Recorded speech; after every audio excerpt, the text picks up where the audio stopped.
Hello. Welcome to the Smile Revolution show. I am Princess Wow.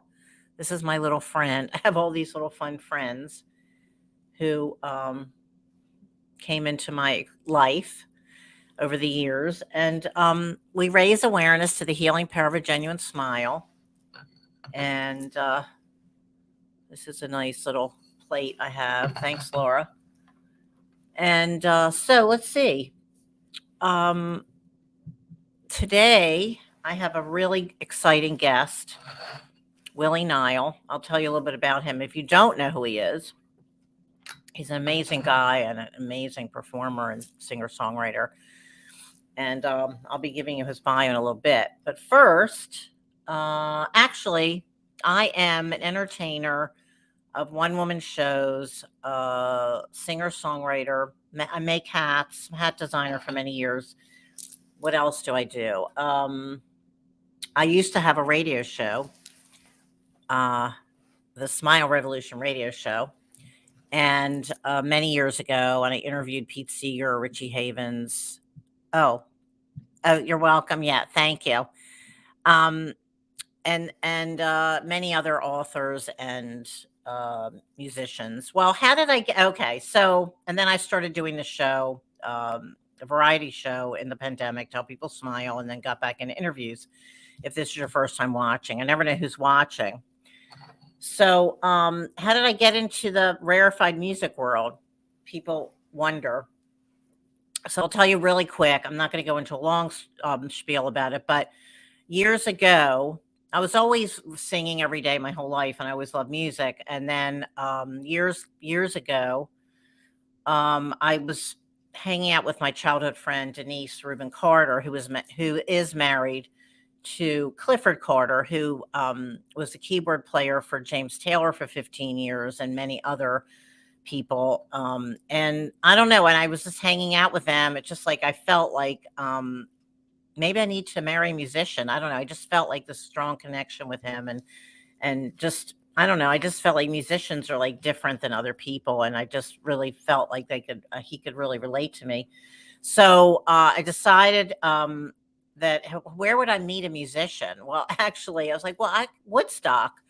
So I ended up moving to Woodstock part time, and did achieve my goal. I married Roland Musa, and we started writing songs for the Smile Revolution, and he introduced me to Pete Seeger, Richie Havens, who he was close with for many years and wrote music with.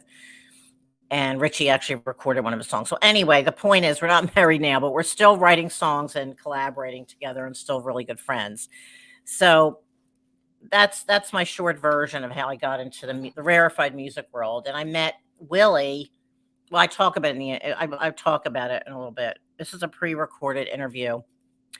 And Willie's actually on a plane today back to New York from Buffalo, which is where he's from, to do some shows. He just got back from Italy.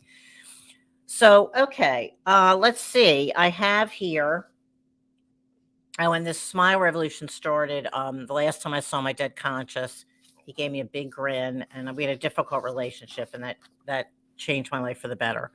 Okay, so the world according to Mr. Rogers. I wrote in a song that in the long, long trip of growing, there are stops along the way. It's important to know when we need to stop, reflect, and receive. In our competitive world, that might be called a waste of time. I've learned that those times can be the preamble to periods of enormous growth. Recently, I declared a day to be alone with myself. I took a long drive and played a tape.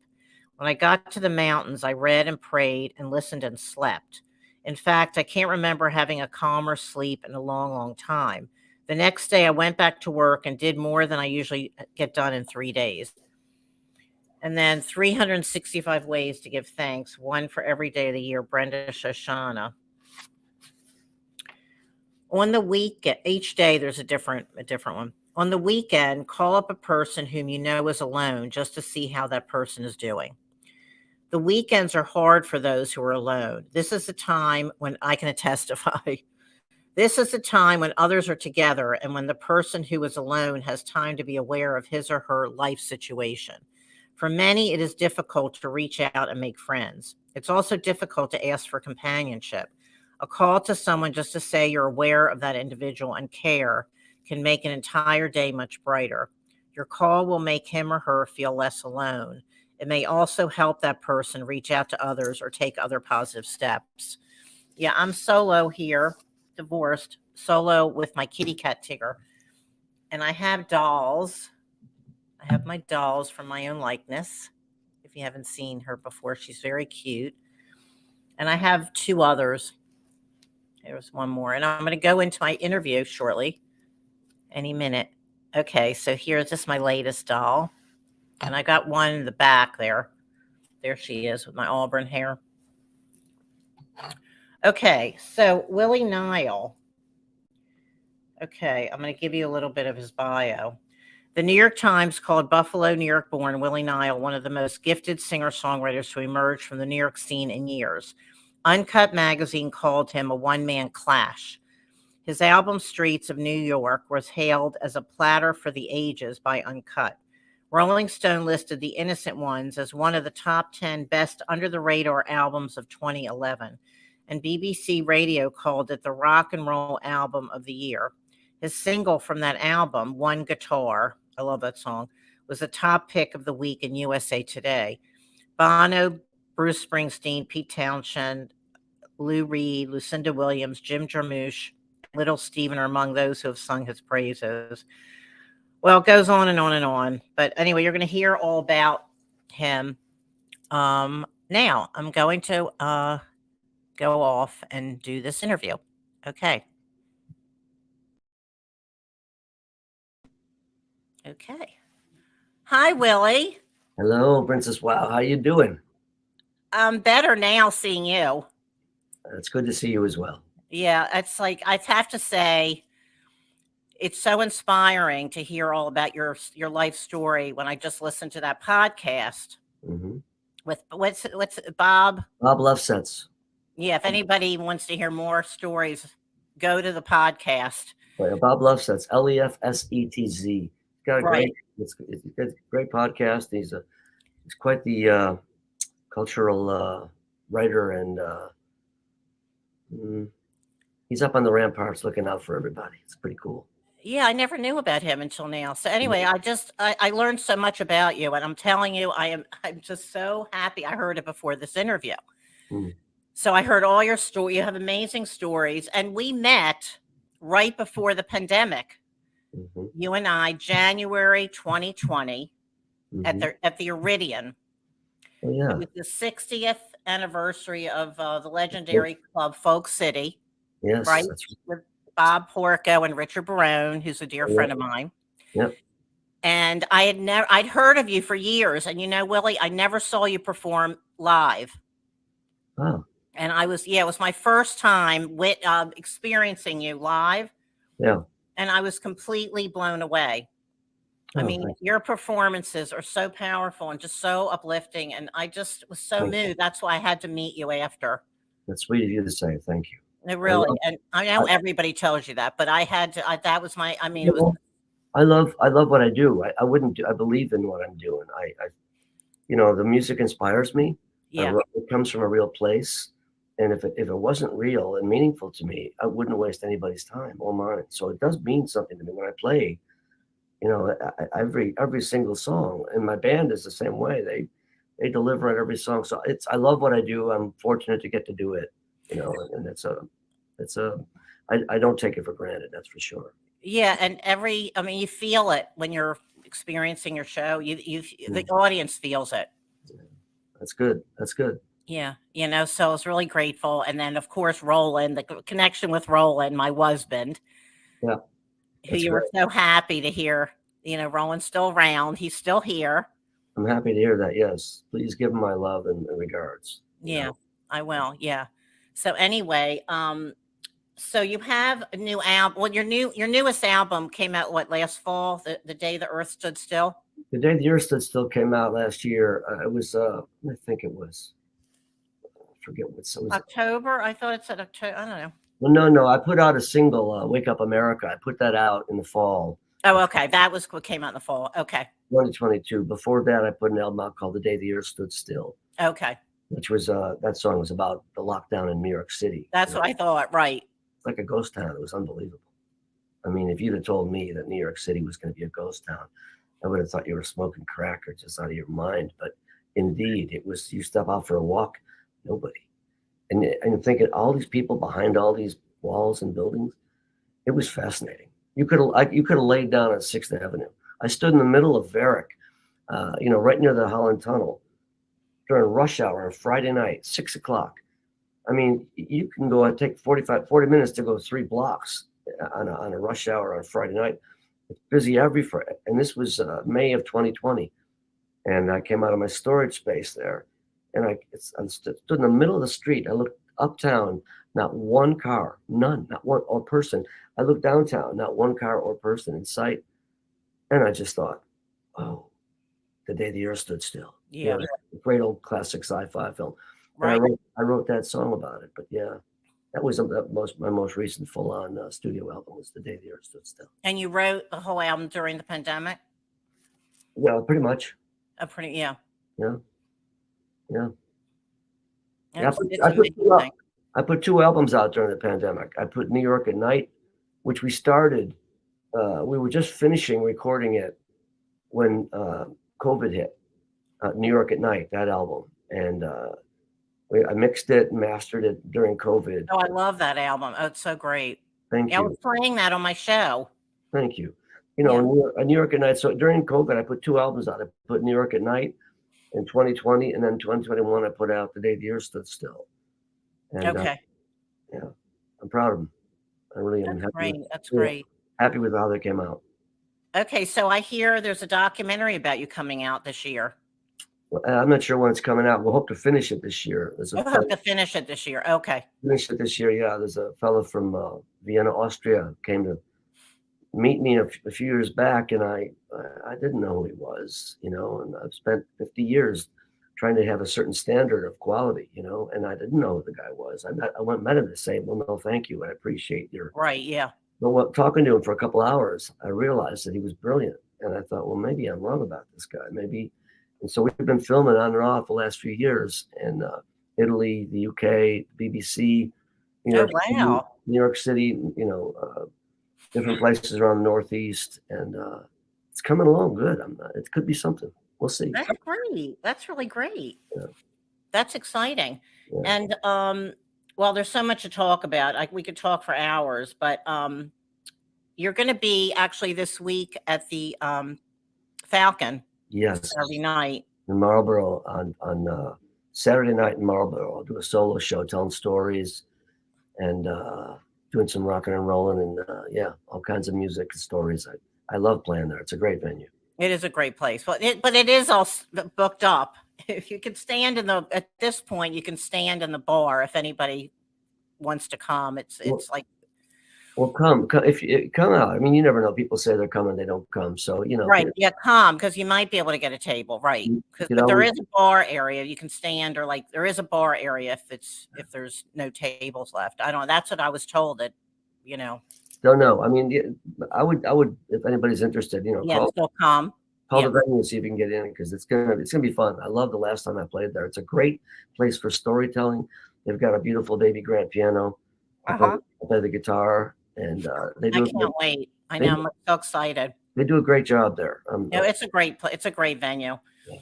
And also May 20th, I think you're going to be at the Town Crier in Beacon. May 20th, Beacon, New York, at the legendary Town Crier, Phil and right. I'll have the full band there for that show. Oh, great. Okay, but you better get your tickets early, everybody, because it's going to sell out. Hope so. You better get the tickets early. Well, I don't know when the tickets are going on sale. I'll have to find out. Probably, I would think that Phil's got them on sale now. Oh, okay. Yeah. All right. So if anybody is interested in the Hudson Valley, he puts on one of the best shows I've ever seen. Is with you, Willie. Seriously. Bless your heart. Thank you. No, seriously. So anyway, okay. So you're going to UK in April. Yes, I got shows in the UK, and I've got some shows in Italy after that. We'll go from the UK to Scotland, England, and we're playing the 100 Club in London. The 100 Club is a great old I mean, there was stuff music there in the 40s. The Who played there in the 60s. The Sex Pistols played there on Oh, the that's way up. cool. Pretty great, Oh, pretty great that's room. really neat. It's a great room. Yeah. Talking about the Who, you Mm. toured with the Who Yeah, yeah. years ago, right? And then again, like last year at Bethel Woods. Yes, I played. I put my first record out in 1980, and I heard from at the record company that someone said Pete Townsend was a fan of my record, and That's Arista Records, right? Arista, yeah. And Arista, sorry. I Yeah. remember thinking when I heard that, oh, Pete's a fan of my record. I just thought, sure he is. I thought it was a joke. I Right. thought it was a joke. Right. And then the band and I'd never played with the band before. I made the album. We did a short tour across the country. The last show was in Los Angeles at a place called the Roxy, and it was packed. John Hyatt opened up, and Freddie Mercury came out to the show. They wanted to check. That's amazing. They wanted to check out the new Hot Shot, So you met Freddie Mercury? We didn't meet Freddie, but the Who's management came. Okay. And they came backstage, and I was shocked. Bill Curbishley and a bunch of the crew came, and he came backstage, and he's very, very. I love Bill. He's a really good guy, and he said, "We'd love you to open up. We're touring across the U.S. right now." And they actually kicked the band off that was opening up so that I could do it. And so we toured across the U.S. with the Who. Could you imagine seeing the Who every other night? It was just magical, just incredible. Yeah, that's so cool. And I never dreamed about that. I never even imagined that kind of thing would happen. I know that is like, I love the Who so much. And Tom, and this last, and that was 1980. 42 years later, I get a phone call in the spring last year. I go, the Who were playing at Bethel Woods. I got invited to open up for them again after all that time, and it was the Who's first show there since they played Woodstock. Oh my, that's amazing. Yeah, it was 69. They were there, and this was the first show since then. That's amazing. And yeah, it was amazing, and they were great, generous, and kind as always. It was a thrill. That is so cool. Their audiences are great. They're passionate. They love the Who, and I love the Who. I love the Who too. I've always loved the Who. Yeah. They are so great. That's so neat. Yeah. And then Bruce Springsteen. You have a history with Bruce. Bruce has been very generous to me and very kind. I've sung with him many times. He's invited me on stage at Giant Stadium, Shea Stadium. Who does that? Who invites? I know, that's amazing. It's incredible. It's not that common. That's a rarefied request, opportunity. Really rare, and I'm very grateful. He's sung with my band in a number of times, half a dozen, whatever, in Asbury Park. We do this Parkinson's benefit every year. Right. I know. Yeah, and you played one guitar. I love that song so much. He's joined me for my song "Heaven Help the Lonely" for one guitar a bunch of times, and it's called Light of Day, right? Light of Day. Lightofday.org. It's a great organization. We've raised, I think, over $6.2 million for Parkinson's research. And it's, Michael J. Fox did it, I think, the second or third year. I think it's 23 years they've been doing it. We've been doing it. I've done it every year. Yeah, I know my friend Guy Davis plays there too. Guy Davis. They have there's like 50, 60 different artists that play there in different venues. And one year, I think the third year they had it, Michael J. Fox was there. And Michael was having a great day. With Parkinson's, there's good days and bad days. And I saw him, everybody knows who the guy is. Right. And he's a sweetheart. And one of his legs wasn't working so great. One of his hands wasn't working so great. Oh. And he's there. He was going to play. And I saw him about to go on stage to join Springsteen. Bruce played for an hour, ripping the roof off the Stone Pony. And Michael's on the steps about to join him. And he looked so scared. I thought, this poor guy, he's got to go up there with the guitar, join Bruce Springsteen. And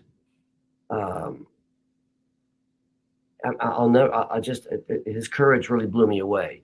He got up, walked, limped towards us, got him. I could put a guitar on, and they did a bunch of songs together, and it was just glorious. And that same year, he started his own Parkinson's organization, and they've raised tens and tens of millions. So, you do a good deed, you try to do something good, and maybe it affects somebody, and maybe they do something else that helps a lot of other people. The thing I love about it is I love music. I mean, whether I was playing it or just listening to it or what, but if you can do some good in the world, if you can play some music, raise some money for a good cause, whether it's money for a women's homeless, a women's homeless shelter, or something for children, something for, this is for Parkinson's, ALS, and PSP, they're related diseases. I mean, one day they're going to find a cure for that. And when they do, we're going to have a mighty party. And then the next day we'll find something else to go after. But it feels so good. There's that line, it's better to give than to receive. It's right. Yeah. Really true. Absolutely. Oh, I agree. Absolutely. Yeah. Yeah. And let's see. You've had I listened to so many stories. I mean, you've had so many struggles over the years and close calls to like making, really making big strides in the music world, but you've had so many setbacks. Well, it's up. And I think my story is, I signed with a major label. I was playing, at Kenny's Castaways on Bleecker Street in New York in 1978, just solo. I had I was broke playing. When you got hired there, you play 6 nights a week, 2 shows. And I got like every 6 weeks they hired me to play. And so I was playing there this one summer, and Robert Palmer of the New York Times was coming to review the headliner, who was a friend of mine. I was just opening up the show. And he called, Don Hill was managing the place at the time. Great, God bless him. I wish he was around still. He told him, you might want to come early to see the guy opening the show. And he did indeed come early. And he wrote this review that it was just a glowing review, and got me signed. And then when that came out, it was a pandemonium. It was like packed, like you couldn't get in the place. And I signed to a major record label. And I was like, really hyped, the next big thing, all that nonsense. With Clive Davis, right? Clive signed me, yes. But you never know. It's a crazy business, It is. Yeah. In the right place. But the thing with me is I don't steer my ship, my boat, my little boat. I don't put it in the water to please this crowd or that crowd. I believe in the music. I believe in the songs. Mm-hmm. I got to make 2 albums for Arista. I signed with Columbia Records a bunch of years later, and I've been making records. I made 9 in the last 12 years, and I'm still doing it and having more fun than ever. For me, I was never interested in being famous. I mean, didn't do a lot for Michael Jackson being famous. Didn't do a lot. Whitney Houston didn't benefit a lot from that. Right. I mean, I don't think being famous will get you to a place of wisdom, to get you a place you really want to be. Money, sure. Stinking rich, bring it on. I could deal with that. Right. Yeah. But if I become successful, I really believe this. If I become successful back in 1980, like stinking rich and famous, I have 4 children. Would they be as good as they are now as people? Mm-hmm. They're great people. If they could have had everything they wanted, that's not that easy. So fame is like, it was never my goal. My goal was to make music and try to make a living doing it. And I've been doing that. And I'm having more fun now than ever. Oh, that's great. That's amazing. No, but you've overcome so much. And also raising 4 kids, on doing what you do, it's amazing. But I know you did, right? I mean, it's not been easy though. But it's not easy for anybody. But the truth is nothing is easy. Nothing's really easy. Life is hard for everybody. I would say that if the whole world got along, if all the nations in the world got along, Russia, China, the US, the Middle East, it would still be tough. Look what just happened in Turkey and Syria with the earthquake. I know. The climate's going to hell. The climate's going to hell. It's tough for everybody. And I think that if my story tells anything, it's like you pick yourself up and you keep going forward. Get on with it. You do the best you can and hope for the best. Well, and you're very inspiring. I mean, I'm telling you, I'm so moved by hearing more about you from this latest podcast I listened to. And also you have so many amazing stories, Willie. It's like incredible. When I hear myself telling the stories, I don't believe it either. I'm going. It's like you met. Okay, so what about the John Lennon story when he was shot? That's a heavy story. Yeah, that's a whole incredible story. So you were recording in the same studio as John Lennon, right, in 1980. In 1980, yeah, those bells going off for my messages coming in on the phone. Oh, yeah, you got to turn it on Do Not Disturb, Willie. What do you do? You know how to do that on your phone? That's what I do before my show. How do I do that? Okay. I scrolled. We're doing this in the middle of this. I scroll down and you say Do Not Disturb. You turn on Do Not Disturb. Or turn off your phone, or just turn off your phone. Well, but it still might come into my computer. I don't know how they're hooked. No, I do not disturb. Here, let's see. Can you see? Let's see. Oh, and the front thing. On the front, you scroll down and you put press on do not disturb, and then it doesn't come in. Which ones do not disturb? Hold up a little higher. Wait a minute. Wait a second. It just went off. Hold it. Okay, wait a minute. We're in the middle of our interview, but that's okay. No, that's okay. Right, wait a minute. Hold it 1 second. Look. Well, I see You see the moon?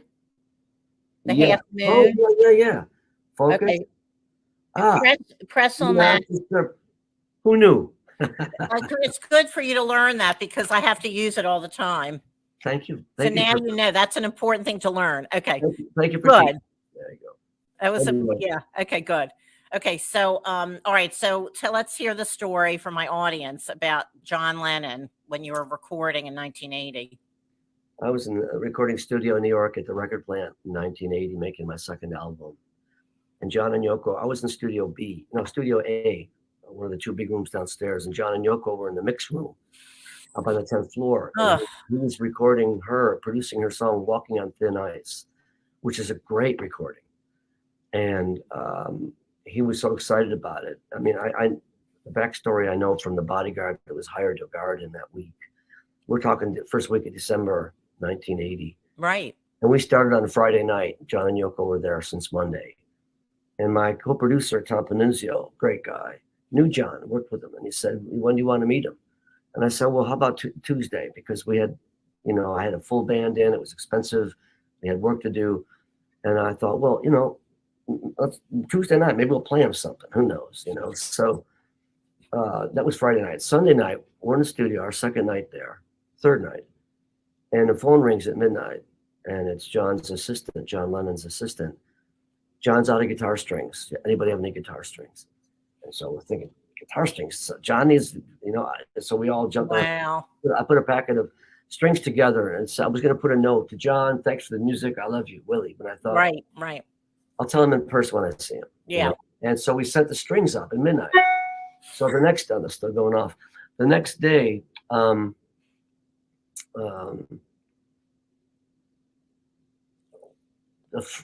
phone rang. Let's see. The next day, we were in the studio at 4:30, and John came in at 7:30 with Yoko. They were mixing "Walking on Thin Ice," and the engineers told us that day that John played on our guitar strings the searing guitar work that's on "Walking on Thin Ice." If you hear that song with Yoko Ono, "Walking on Thin Ice," this riveting, searing guitar work, well, that was on our strings, Wow. And so about 10:30 at night, 25 after 10, Monday night, phone rings in our studio. We're recording, and Tom Panunzio gets a call. He goes, all right, I'll be right out. Hangs it up. He says, I'll be right back. He goes out, and unbeknownst to us, he had asked we did a favor for John, and he said a friend of his wanted to get the guy who gave you the strings would love to get an autograph. Well, it wasn't really me. It was a friend of his in New Jersey, but he said, just to get an autograph for his buddy who was a collector. And so he wrote to Ken. He thought it was, the guy who gave him the strings, me. And to Ken, thanks who strung me along, ever the punster. To Ken, who strung me along, thanks, XXX, love and peace, John Lennon, and drew a picture of his face and a peace sign. And so anyway, the phone call was for Tom to go out and meet John at the bottom of the elevator, which he did. And John went 5 minutes later, John was, shot. And the phone started ringing off the hook. And a part of the story that nobody knows is that the bodyguard, Bobby, this big black guy, was hired, to be when John was there. Sweet guy. And him and I would clown around. I would, I'm small, and he's, and I would go, okay, I've had enough of you. And so I would clown around with him. And the next day he was heartbroken, this Tuesday, the day after John was killed. He said that John had got in the elevator with Yoko, and he says, they just mixed Walking on Thin Ice. And John was in the greatest mood because he knew how good it was. Double Fantasy was #1. Yoko was finally getting some respect from the press who had been hard on her. And he was in a great mood. He goes, Bobby, let's go celebrate. And Bobby said to John, I'm sick to my stomach. I don't feel good. You know, and John put his arm around him because you go home, Bobby, you take care of yourself. Feel better, we'll do it another night. So instead of Bobby going out to the restaurant with John and Yoko, John said, I want to go say goodnight to Sean. So they went directly home. Had Bobby gone out to dinner with them, he would have gone home with them. And who knows? He's a bodyguard. He would have looked around. Whoa, that's incredible. Really heartbreaking. And yeah. Oh my God. God bless John Lennon. Yeah. Mm. And then what? It was 92, 12 years later, I was opening up for Ringo Starr in the All-Star Band. Right. We were playing in Saratoga. I mean, it was so much fun. Ringo was so nice. So, I mean, old school, generous. So it was the last night we were doing, we did, I don't know, half a dozen, 7, 8 shows. And so we did our set, half an hour. Ringo's doing his. And the last song of his set was Photograph. But all I've got is a photograph. And I realized he's a song about John that he wrote with him and George. Well, so he comes off the stage. He sees me about 30 feet away, comes right over to me. He shakes my hand, big hug. I want to thank you. You guys did a great job. Like, I mean, he's got 20,000 people out there, and he's thoughtful enough. It took the time to come over and say hello to the guy opening the show. I was nobody, you know? Right. Really sweet of him to do that. And he goes, "You want to come and sing? I can get by with a little help from my friends." That's great. And I said, "I would love to." So I went out and sang, you know, and while I was singing that song, I kept thinking of John, you know, 12 years earlier, because, you know, John wrote that for Ringo. I get by with help from my friends. And I didn't know that. Okay. here we are singing it, you know, and bittersweet moment. But Ringo is class act. That's amazing. That's amazing. Yeah. And your dad is 105. Yeah. He's in the other room doing crossword puzzles. I'm in Buffalo. Yeah. That's amazing. God bless him. 105. Incredible. Not 85, not 95, 105. Yeah, great. I was friends with one person who was part of my other one-woman show that I did about being an ageless wonder. He was 108 when he passed on, but he worked full-time as a barber till he was 108. He worked full-time. God bless him. He's world famous. Anthony Mancinelli, you should look him up. Anthony Mancinelli, world famous because almost every country interviewed him because he was still driving, cleaning his house, working full-time until he was 108. Wow. Isn't that incredible? I mean, so it's like being around him was so inspiring for me. Pretty incredible. So it sounds like your father is doing well too. He's doing great. He doesn't take any medication. He's not in any pain. You know, when he walks, he's fragile on his feet, but he goes to church every day. You know, he's active. He's doing crossword puzzles. He'll be in here reading a book in a little bit. He's a really good man, you know, and has lived this, you know, a beautiful life. And he's doing, I mean, we're all just scratching our heads. Can't believe it. He's pretty remarkable. That's amazing. And you have a really close family. Very close. Yeah, we're lucky. That's really wonderful. That's great. And I know you had the snowstorm that made the news your whole in the Christmas week this past year. The Buffalo blizzard of 22. We were here. I was here staying, you know, for Dad for the week and my brother Joe, and power went out. We had no heat and no light, and it was 8 degrees out with 80-mile-an-hour winds. It was Category 3 hurricane, and it was really cold. And it got colder and colder. You could see your breath 3 feet away. I put a couple of video clips up on Facebook. You know, like Christmas Eve. You know, here me and Dad, we're having a glass of wine, and it was freezing. And he just cheers. He never complained once. I did. I complained plenty. He didn't complain once. But we were rescued on the 3rd day by the police and the fire department. They were great, really good people. Right. Helped us, got us out of there to a warming center. Yeah. That's amazing. Yeah. And your father doesn't complain. He's an amazing guy. Yeah, amazing guy. Good so, I was inspired by Barbara Walters. You know, she passed on recently. And there's a couple quotes that I picked up when I watched a show about her. And one of the things she used to say in her interviews was, here we go, Willie Nile is. I'm supposed to finish that? Yeah, Willie Nile is. Tap dancing his way across the Atlantic Ocean with a guitar, having a great time doing it. Great. Okay, good. And then the other thing that she would ask people, her interviewees, what is the best and the worst of times? What has been the best and worst of times? Hmm. Best of times, I think, when my children were born. I have Oh, 4 children, and it's wonderful. Worst of times, my mother passing, my youngest brother John having a heart attack, finding his body in the apartment next to mine. mm, Worst of times, but again, everybody's got best and worst, and yeah. our job is to, you got to, like his dad says, you got to pick yourself up and get on with it. So I'm here to celebrate life as best I can. Which you are. You're doing a good job. Mm.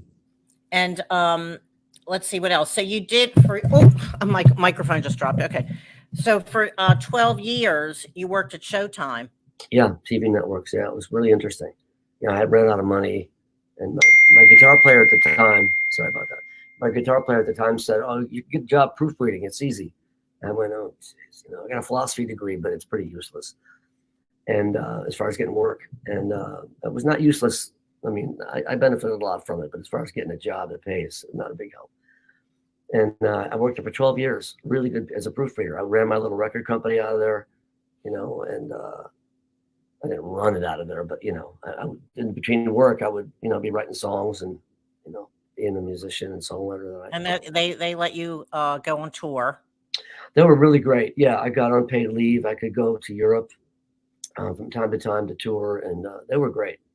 Really good people. The CEO and the president were fans. It turned out. So it kind of steadied my life at the time. I had healthcare. I had Right. income. When I was making records, it was great. And you started out like what, in high school you started writing poetry? Yeah, I wrote poetry in high school, and when in college I started. One year in college I was in Ohio, and my roommate played guitar, and it was really nothing to do. So teach me how to play the guitar, because I played the piano. I grew up 8 years old. I took classical lessons for about 6 years. So I learned to play the guitar, and then I just put my poems into my songs, into music, made songs out of it. Right. Yeah. And when did you decide that you definitely were going to pursue this as a career? Well, I was in college. I transferred to the University of Buffalo, and I went there for I think 4 years, and 3-4 years, and graduated. I knew I had songs. I thought, these songs aren't bad. I'm going to go to New York when I get out of college and play in clubs and see what I could do to make records. So I just went to New York and took a shot at it. But you got married like right when you moved to New York? Yeah, I got married just before I moved. Was your high school sweetheart? Yep. We were just kids, and moved to New York in the Greenwich Village. That was fascinating. That's where I met Roland. Yeah. It was a fascinating time in the 70s in New York. Yeah. For a lot of reasons, Right. A lot of people with guitars, a lot of musicians, not so many now. You don't see around the village now. You don't Richard see. Barone is there. Richard's there. There's a few people still there. And John Cruth. Do you know John Cruth? I don't think so. He lives on McDougal Street. I just interviewed him last week. He's a incredible musician. You two should know each other. He lives on McDougal. How do you spell his last name? He's a music a journalist. He writes books about music, and he's a musician, amazing musician. John Cruth, Kruth. Cruth. Okay, I'll keep my eye out. You should look, because you live both of them McDougal, right? You're in McDougal. Mm-hmm. He is too, and he's an amazing musician, an incredible writer. Nice.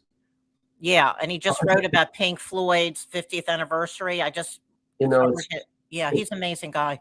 It's always nice to know, like Patti Smith lives down the block. Little Steven lives around the corner. Steve Earle was living like 3 doors down from me. He moved last year down south of Manhattan. But it's just great having neighbors that are creative people, and it's alive and well. There's not as many guitar players walking around as there used to be, but there's still a few. Right. So have you been living in the same place all these years? Oh yeah. You said it's in the fifth floor walk up. 6th floor, yeah. And 5 points. It's kept me in shape. Well, you could call it shape, but it's kept me healthy, I guess. Good exercise with your equipment. Yeah. 2:00 in the morning. I've done that so many times. Walking up with guitar, bag, whatever, suitcase. It's amazing. It's Right. amazing. It's incredible.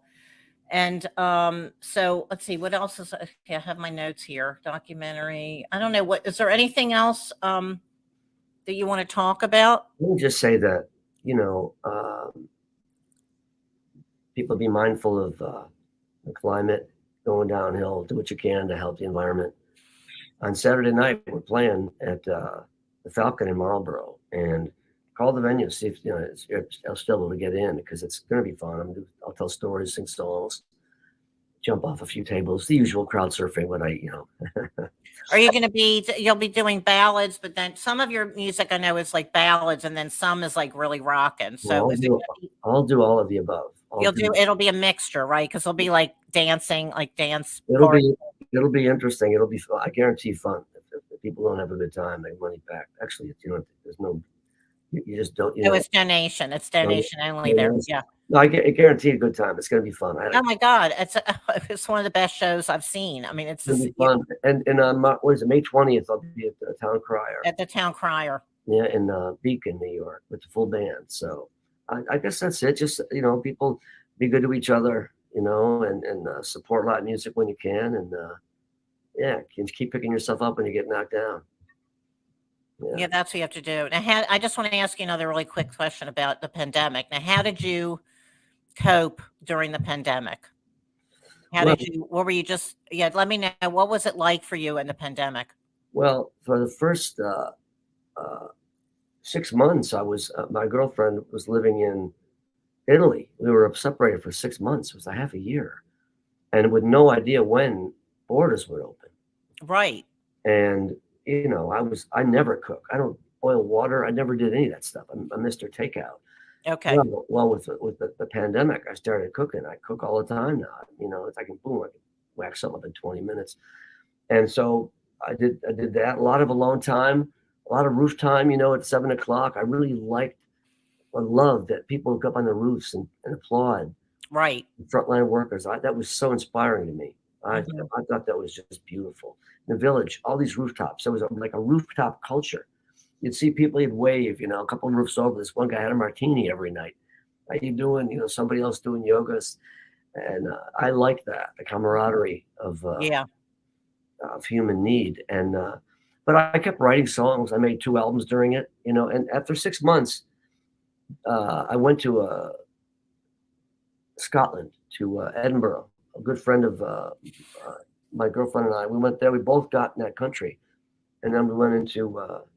They opened the borders to long-term relationships, so we went there and we got married in Italy. Oh wait, when was that? That was fall of 2020. Oh, you got to go then. Oh wow, that's interesting. It was fascinating, and I mean, it was fascinating. In a small mountain in the Alps, like it was old school, old world. I loved it. It's great. So I made it through, and I've been knocking on wood. My whole band got COVID, and I just been lucky. I've been avoiding it, and I've traveled so much. I was on 20 flights from September 2020 to April of 21. I was on 20 different flights, and eight of them were overseas. I'd wear a mask, whatever, but they were pretty empty flights. But you were touring over there at that time. You were touring? I was just going to visit my wife. Your wife. You're just visiting your wife. Oh, I see. Okay. Oh, that's amazing. I probably did some shows. I'm always doing shows when I go over there, but. But at that time there was probably nothing open. It was probably. That's right. There was nothing open. Yeah, there's nothing open then. And then you did online shows once a month, because I went to some of them. I remember you were doing that. Thank you. Yeah, I had one show when COVID hit. On March 1st or whatever, we did a show on the 29th, and my whole band got COVID. My lead guitar player cracked 4 ribs coughing so hard. 4 ribs. Wow. I've been upset we had one show the rest of the year. One. And you got to survive. How do you survive? So I was doing online shows, different places. I went out in the streets with my bass player. We went around all these locations playing live, not live, but filming us playing songs outside the Bowery Mission in Washington Square Park, outside Buddy Holly's apartment where Bob Dylan used to live, just sing songs appropriate to the spot. Anyways, yeah. So at some point we'll put those out again, but yeah, I made it through, That's amazing. Anyway, it's amazing. Yeah, it's been, there's silver linings in the whole experience too. A lot of silver linings. There's always good going. This is what I always say. There's always good going on. Yeah. even in the darkness and all the challenges. And we all have them, but that's how you're able to smile. If you can focus on the good and be grateful for what you do have, Yeah. that helps you smile. I like your message. I like your Thanks. message. It's a good message. Thanks. Well, it just, you probably don't know, but it came from 2005 when my dad passed away, his last smile. That's how this whole thing started 18 years ago, because we had a difficult relationship. And then when he gave me his last smile, I spent a few weeks in the hospital with him in Florida. And that smile changed my life for the better. That's his gift to you. That's beautiful. Good And for you. that's how this whole project started. Good for you. Yeah. So anyway, I'm so grateful you spent the time Thank with you me for today. Thank you for taking the time. I enjoy speaking with you, and I'm happy. I'll see you on Saturday night. I'll see you on Saturday. I'm looking forward to it. You'll meet my friends too. And so we'll see you Saturday. And thanks again so much for taking the time. It's been wonderful to see you and talk to you. It's my pleasure. Thank you so much. Okay. I really enjoyed it. You're really a special, wonderful, inspiring person, and love your music. So I'm a big fan. And I'll see you Saturday. See you Saturday. Thanks so much, Willie. All right, my pleasure. Okay. Bye. Bye. Bye-bye.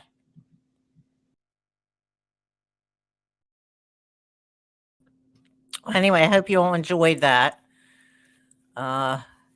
He really is. I hope, if you don't know his music, go check it out on his website, willienile.com.